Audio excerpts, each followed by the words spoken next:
બનાસકાંઠા જિલ્લાના થરાદ તાલુકાના વાતડાવ નજીક આવેલ ભારતમાલા હાઈવે પોલીસ ચોકી પર ફરજ બજાવતા એક હેડ કોન્સ્ટેબલનો વાહન ચાલક સાથેનો વિવાદાસ્પદ વિડીયો સોશિયલ મીડિયામાં વાયરલ થતા ભારે ચર્ચા જાગી છે.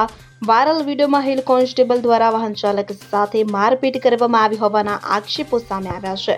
મળતી માહિતી મુજબ વાહન ચાલકે પોલીસની કામગીરીનો વિડીયો ઉતાર્યો હતો કે જેને લઈને હેડ કોન્સ્ટેબલ ઉશ્કેરાઈ ગયા હતા અને વિડીયો કેમ ઉતાર્યો કહી વાહન ચાલકને માર માર્યો હોવાનું ચર્ચાઈ રહ્યું છે. આ વાયરલ વિડીયોમાં પોલીસ કર્મચારી દ્વારા અભદ્ર ભાષાનો ઉપયોગ કરવામાં આવ્યો હોવાનો અવાજ પણ સંભળાઈ રહ્યો હોવાનું લોકો કહી રહ્યા છે. આ ઘટનાને લઈ સ્થાનિકોમાં ભારે રોષ ફેલાવશે.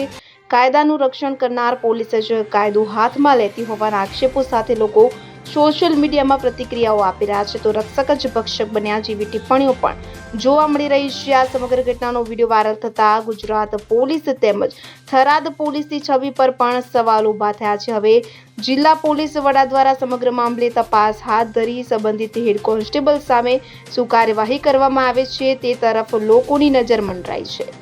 રાજેશભાઈ જોશી સાથે CN24 ન્યૂઝ થરાદ. હવે જુઓ દેશ દુનિયાની તમામ ખબરો તમારી આંગળીના ટેરવે. ઉઠાવો મોબાઈલ અને Google Play Store પરથી ડાઉનલોડ કરો અમારી CN24 ન્યૂઝ મોબાઈલ એપ.